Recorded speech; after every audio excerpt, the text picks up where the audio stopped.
Hello, I'm Greg Ayotte. I'm the Director of Consumer Services for the Brain Injury Association of America. And I'm here today with Paul and Darcy, two members of the Brain Injury Advisory Council. And we're here today to talk about optimizing your brain for long time periods. But first, a little explanation about the Brain Injury Advisory Council. So the Brain Injury Advisory Council is a group of survivors from across the country that work together to meet the mission of the association. They work collaboratively to increase the awareness and understanding about brain injury, and they do that through various ways, both nationally and locally. And one of the ways they've done it recently is to put together, work collaboratively to create a very nice little article in this issue of the Challenge, our quarterly newsletter. You can find that on the Brain Injury Association of America website. So I'd give Paul and Darcy a chance just to introduce themselves a little bit before we get started. Starting with you, Paul. Hey, thanks for having me. My name is Paul Bosworth. I'm from South Louisiana, and I had my brain injury 9/11/2007. And it seemed like overnight I was realizing I had to fix myself. I had to worry about all these little symptoms myself and try and come up with compensatory strategies to get past them. Grateful to be here. Darcy? Hi, thanks, Paul, so much. My name is Darcy Keith. I am from Indiana, and my injury happened when I was 20 years old and as a college senior way back in 1991.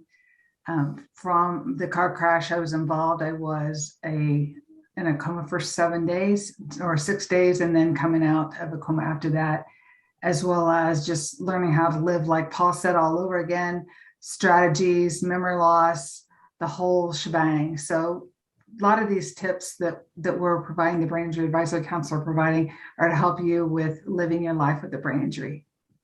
Excellent. Well, thank you both for being here today. And I said, we're here to talk about the issue of optimizing your brain for long time periods. This is certainly a question we get a lot through the BIA helpline.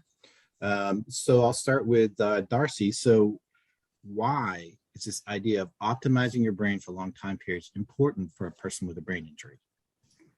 I think a lot of us who have experienced a brain injury, we want to get back to how we were before. And that may include working a job or volunteering all day or going to a family event that lasts all day. And our tank gets really low after a few hours or a few minutes.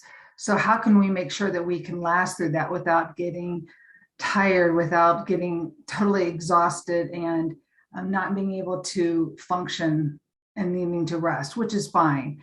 So those are some of the things that I think with optimizing your brain for long periods of time that applies to us in just our everyday life. Excellent. And Paul? Darcy touched on it. I manage energy on a daily basis. And sometimes that energy high, sometimes it's low, sometimes it's negative, sometimes it's back up to high, all within the same hour.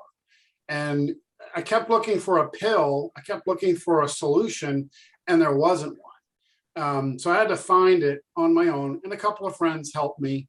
And it was so helpful to realize that the acceptance of my brain injury released the frustration and the anger that was getting in my way, literally getting in my way. So the strategies that we're about to talk about, and I talk about them every day with other survivors because I run a support group here in Lafayette, Louisiana, it's a light goes on and they're like, oh, I remember doing that as a kid or in high school or whatever.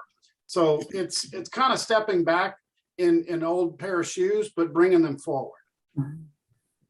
Excellent. Well, that kind of blends nicely into the next question, right? Which is, how has this concept of optimizing your brain for long time periods helped you as a person with a brain injury? And I'll start with Paul this time.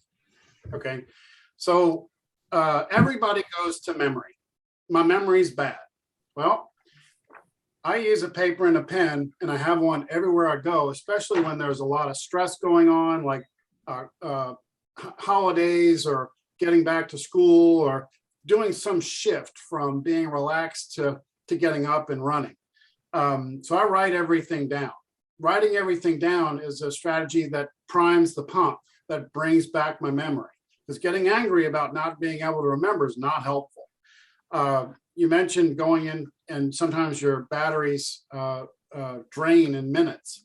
I have a pair of earplugs and I fit them for my ears. So when I go out to dinner with somebody, first of all, I'm going to sit next to the wall. Second of all, I'm going to put at least one of those earplugs in to tamper down the noise so my energy doesn't leak out all over the place, virtually, not literally. And so I can have a successful dinner with a friend. It's very simple to say that, and it's very simple to understand that, but you got to get back to basics before you can get back to being fancy and not being able to cope. Excellent. Great suggestions. And Darcy? And I agree with everything Paul said. And to take it one step further, when we were young and we were little school aged, we would take naps, in the afternoon or just rest different periods of the day. And that's how we learn to go through the day. And as we get older, and then the naps were taken away. So Paul is exactly right. Getting back to the basics, like when you're little, you took naps. Now that we have a brain injury, our brain needs that rest, just like we're growing.